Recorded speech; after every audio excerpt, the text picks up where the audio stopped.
ইমাম সাহেব আসরের নামাজ ভুলে 3 রাকাত পড়ে ফেললে আবার কি পুনরায় 4 রাকাত নামাজ আদায় করতে হবে? ইমাম সাহেব আসরের নামাজ বা জোহরের নামাজ বা এশার নামাজ যে কোনো নামাজ যত রাকাত পড়ার কথা তার আগের রাকাতে বসে গেছে, 4 রাকাত আলাদা 3 রাকাতে বসে গেছে। মুসল্লি হিসাবে, মুক্তাদি হিসাবে আমরা পিছনে যারা আছে তারা লোকমা দেব। কি দিতে হবে?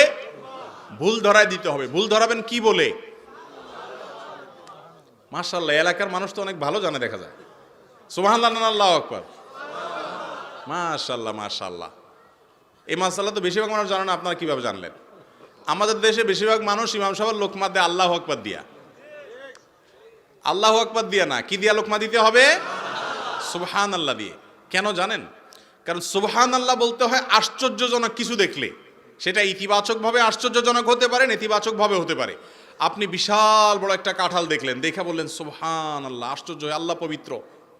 আবার কোনো ভুল কিছু দেখলেন, অন্যায় কিছু দেখলেন, তাও বললেন সুবহানাল্লাহ, আল্লাহ পবিত্র। এটা আশ্চর্যজনক কিছু দেখে বলতে হয়। আল্লাহু আকবার বলতে হয় কোনো অর্জন হয়ে গেল, আল্লাহু আকবার, বড় কিছু ঘটে গেছে। এখন ইমাম সাহেব 4 রাকাতের জায়গায় 3 রাকাত নামাজ পড়ে ফেলছে, আপনারা সব বলছেন আল্লাহু আকবার, মানে ইমাম সাহেব কিছু একটা ঘটে ফেলছেন। আপনি আসলে তো ঘটায় নাই, ওটা বড় ভুল হয়েছে, তাই না? এই জন্য সুবহানাল্লাহ বলতে হয়। তো 4 রাকাত আলা নামাজ ইমাম যদি 3 রাকাতে বসে যান, তাহলে মুসল্লিরা পেছন থেকে সুবহানাল্লাহ বলে উঠবে, ইমাম সাহেব দাঁড়ায় যাবে। আর যদি ইমাম সাহেব মুসল্লি সব এক গ্রুপের লোক হয়, অর্থাৎ কারোর কোনো খবর টবর নাই, 3 রাকাত 4 রাকাত হুঁশদিশ কিছু নাই, সব তাদের চিন্তাধারা আরশে আজিমের উপরে ছিল বা সিদরাতুল মুনতাহা বা উপরের জগতে ছিল, খবর নাই কয় রাকাত হয়েছে, এরকম যদি হয় তাহলে কি করবে? তাহলে সেক্ষেত্রে ইমাম সাহেব সালাম ফেরানোর পর যদি টের পায় যে রাকাত 3টা হয়েছে আর ইমাম সাহেব কথাবার্তা না বলে থাকে, দাঁড়ায় যাবে, দাঁড়া আরেক রাকাত পড়ে সেজদা সৌদি নিবে, নামাজ হয়ে যাবে। আর যদি কথাবার্তা বলছে, উঠা বসা করছে, এদিক সেদিক গেছে, এরপরে ধরা পড়ছে রাকাত সংখ্যা কম ছিল, তাহলে এবার কি করবে? আবার শুরু থেকে নামাজ পড়তে হবে। আজকাল তো রাকাত সংখ্যা কম না বেশি এটা নিয়েও মুসল্লিরা সন্দেহের মধ্যে পড়ে যায়। ওই যে একটা গল্প আছে না, যে কোন বেটা একবার ইমাম সাহেবকে বলছে, হুজুর রাকাত আজকে 3টা হয়েছে, 4টা হয় নাই। বলে কিভাবে 3টা? কেউ ধরতে পারলো না, আমারও সন্দেহ হচ্ছে না, তুমি কিভাবে নিশ্চিত হইলা? বলে যে আমি 100% নিশ্চিত 3টা হয়েছে রাকাত। বলেছে কিভাবে হইলা? বলে হুজুর আমার দোকান হলো 4টা, প্রত্যেক রাকাতে একটা করে দোকানের হিসাব করি আমি, আজকে এখনো একটা বাকি আছে, অতএব নিশ্চিত আপনি রাকাত 3টা পড়ছেন। তো এইরকম একটা জামানার মধ্যে আমরা এখন চলে আসছি না আসি নাই? আল্লাহ তাআলা আমাদেরকে মনোযোগের সাথে নামাজ আদায়কারী হওয়ার তৌফিক দান করুন। তো ইমাম সাহেবের ভুল হওয়াটা অস্বাভাবিক না। আবার এটা আরেক মুসিবত, আমাদের দেশে ইমাম সাহেবদের ভুল হলে আর রক্ষা নাই। মুসল্লিরা মনে করে হায় হায় ইমাম সাহেবের আবার ভুল হবে কেন? ভাইরা আমার, এটা মূর্খতা। যে মানুষ ইমাম সাহেবের ভুলে আশ্চর্য হয় সে মানুষটা হলো মূর্খ। কারণ ইমাম সাহেব মানুষ, তার ভুল হতে পারে। ইমাম সাহেব তো ইমাম সাহেব। স্বয়ং রাসূল করিম সাল্লাল্লাহু আলাইহি সাল্লাম একবার নামাজের রাকাত সংখ্যা তার ভুল হয়ে গিয়েছিল। সালাম ফিরানোর পরে সাহাবীরা পেছন থেকে বললেন, ইয়া রাসূলুল্লাহ আনাসিতা আম কুসিরাতিস সালাহ, আপনি ভুলে গেছেন নাকি রাকাত একটা কমাই দিয়েছে আল্লাহ তাআলা? সাহাবীরা পেছন থেকে বলতেছেন। তাহলে রাসূল আকরাম সাল্লাল্লাহু আলাইহি সাল্লামের যদি রাকাত সংখ্যা ভুল হয়, আপনার ইমাম সাহেবের হতে পারে কি পারে না? আমাদের সমাজের বেশিরভাগ মানুষ চায় আমরা নিজেরা চোর, বাটপার, দুর্নীতিবাজ, টুনচোর, গমচোর, 2 নম্বর, মিথ্যুক, যত রকমের বদমাইশি আছে সব করব, আর আমাদের ইমাম সাহেবটা হবে একেবারে ফেরেশতার মতো সোজা। ইমাম সাহেবটা হবে এরকম যে সে ভাজা মাছটা উল্টে খেতে পারে না, আর আমি হব দুনিয়ার বাটপার। এটা কোনো আদর্শ মুসল্লি বা মুক্তাদির কাজ হতে পারে না। এই দেশে যত ফতোয়াবাজি, যত মাসআলা দিয়া খোঁচাখুচি, এগুলো সব 2 শ্রেণীর মানুষের বিরুদ্ধে হয়। এক হলো মহিলাদের বিরুদ্ধে, আর একটা হলো হুজুরদের, ইমাম সাহেবদের বিরুদ্ধে। সব হুজুর না, ইমাম সাহেবদের বিরুদ্ধে যত খোঁচাখুচি মাসআলা মানুষ জিজ্ঞেস করে, ঠিক না ঠিক? ভাইরা আমার, অতএব মনে রাখতে হবে ইমাম সাহেব বেচারার ভুল হতে, শুধু ভুল হতে পারে তা না।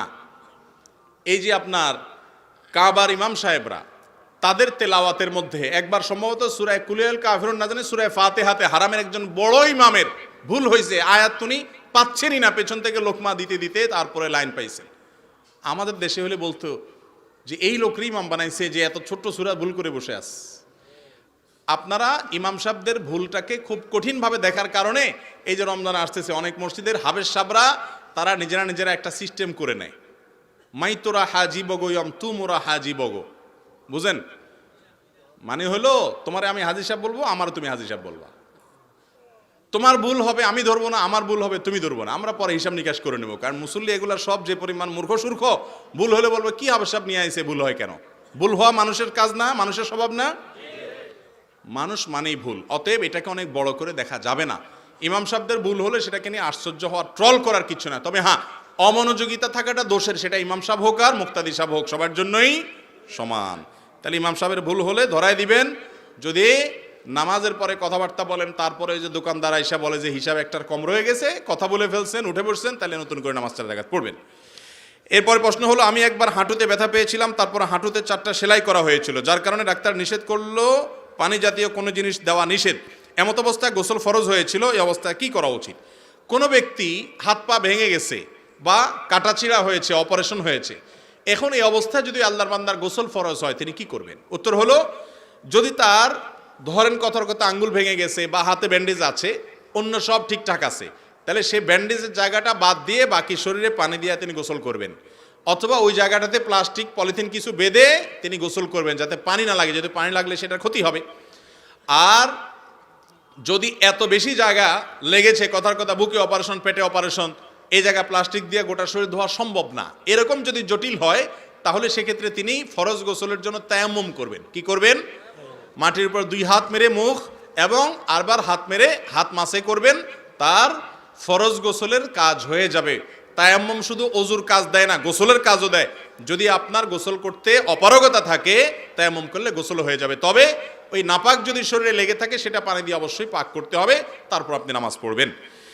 এরপরের প্রশ্ন হলো, আর যদি ব্যান্ডেজ দিয়ে আপনি যদি গোসল করেন, তাহলে সেক্ষেত্রে ওই জায়গাটাতে উপরে ভিজা হাত দিয়ে ব্যান্ডেজের উপরে হালকা মুছে নেবেন শুধুমাত্র। অজুর ক্ষেত্রে একই কথা, ব্যান্ডেজের উপরে মুছে নিলেই অজু হয়ে যাবে। তারপর প্রশ্ন হলো, জোহরের 4 রাকাত সুন্নত পড়ে ইমামতি করা যাবে কি না, এবং এক ওয়াক্ত নামাজ কারণবশত না পড়ে অন্য ওয়াক্তের ইমামতি করা যাবে কিনা? ইমাম সাহেব যদি জোহরের আগে 4 রাকাত সুন্নত না পড়েন, তারপরেও তিনি জোহরের ফরজের ইমামতি করতে পারবেন। তবে যেই 4 রাকাত সুন্নত তার বাদ গেছে আগের, সেটা তিনি অবশ্যই পরে পড়ে দেওয়ার চেষ্টা করবেন। কারণ নবী করিম সাল্লাল্লাহু আলাইহি সাল্লামের একবার এরকম হয়েছে, মেহমান আসার কারণে উনি অনেক ব্যস্ত হয়ে পড়েছেন, জোহরের আগের 4 রাকাত সুন্নত পড়তে পারেন নাই। এই সুন্নতটাই তিনি পরবর্তীতে পড়ে দিয়েছেন। এজন্য পরবর্তীতে পড়া উচিত। যদি কখনো কালেবদ্রে আর পড়া না হয়, বড় কোনো গুনাহ হবে না, হঠাৎ একদিন ছুটে গেছে, কিন্তু প্রায় এরকম করা বা নিয়মিত করা এটা অনুচিত। কারণ এই সুন্নাতটা নবী করিম সাল্লাল্লাহু আলাইহি সাল্লাম ছাড়তেন না, গুরুত্বপূর্ণ বিষয়, অতএব এটা করা উচিত। কিন্তু এর মানে এই না যে সুন্নত না পড়লে তার ইমামতি হবে না। সুন্নত না পড়লেও কি হবে? ইমামতি হয়ে যাবে। আর এক ওয়াক্ত নামাজ না পড়ে অন্য ওয়াক্তের ইমামতি করা যাবে কিনা, এর উত্তর অবশ্যই আগের ওয়াক্তের নামাজ পড়তে হবে, তারপরে পরের ওয়াক্তের নামাজ পড়বেন। ইমামতি করেন আর মুক্তাদি হন, যাই হন না কেন, আগের ওয়াক্ত, ধরেন ফজর নামাজ বাদ গেছে, তাহলে আপনার এখন জোহরের সময় হয়েছে, আগে জোহর পড়বেন না আগে ফজর পড়বেন, তারপরে কি পড়তে হবে? জোহর পড়তে হবে। এটা মুসল্লির জন্য তা, ইমামের জন্য তা। এরপরে প্রশ্ন হলো, চেয়ারে বসে নামাজ পড়লে নামাজ হবে কিনা? সারা বাংলাদেশে যে কয়েকটা প্রশ্ন ঘুরে ফিরে সবচেয়ে বেশি আসে, এই প্রশ্নটা তার মধ্যে একটা। কারণ হলো, আজকাল চেয়ারম্যানের সংখ্যা এত বাড়ছে, মসজিদে 10 জন 20 জন 30 জন করে চেয়ারম্যান, মানে চেয়ারম্যান মানে চেয়ারে বসে নামাজ পড়ে আর কি। এখন কি মসজিদ না ওইটা কোনো আকিজ প্লাস্টিকের দোকান, এটা বোঝা কঠিন। এত প্লাস্টিকের চেয়ার, আরে ভাই, আজ থেকে 10 বছর আগে মসজিদে এত চেয়ার ছিল? এত মাজা ব্যথার রোগী কোত্থেকে বাড়ছে? কিছু লোক আছে আসলেই তাদের মাজা ব্যথা, হয়তো কোমরে অপারেশন করা আছে বা রুকু সিজদা করতে গেলে ভয়াবহ কষ্ট হয়, তাদের জন্য তো চেয়ারে বসে নামাজ পড়া জায়েজ আছে। কিন্তু কিছু লোক আছে শরীরটা একটু খারাপ লাগলে চেয়ারে বসে নামাজ পড়া শুরু করে দেয়, আছে না নাই? এই ফ্যাশন টাইপের নামাজ পড়লে সেটা আল্লাহর কাছে কবুল হবে না। সব জায়গায় ফ্যাশনগিরি দেখালে চলবে না ভাই। আহকামুল হাকিমিনের সামনে আপনি ভাব ধরে বসে বসে নামাজ পড়বেন, এই নামাজ আল্লাহ তাআলা কবুল করবেন না। অতএব সাবধান থাকতে হবে। চেয়ারে বসে নামাজ হবে, শর্ত হলো ওই যে যদি আপনি নিরুপায় হন, আপনি অসুস্থ হন, আপনি অপারগ হন, আপনি মাযুর হন, তাহলে আপনারটা কি আছে? চেয়ারে বসে আদায় করা জায়েজ আছে। আর একটু শরীরটা আজকে খারাপ লাগতেছে, এই জন্য আজকে চেয়ারে বসে গেলাম, জি না, এটা করা যাবে না।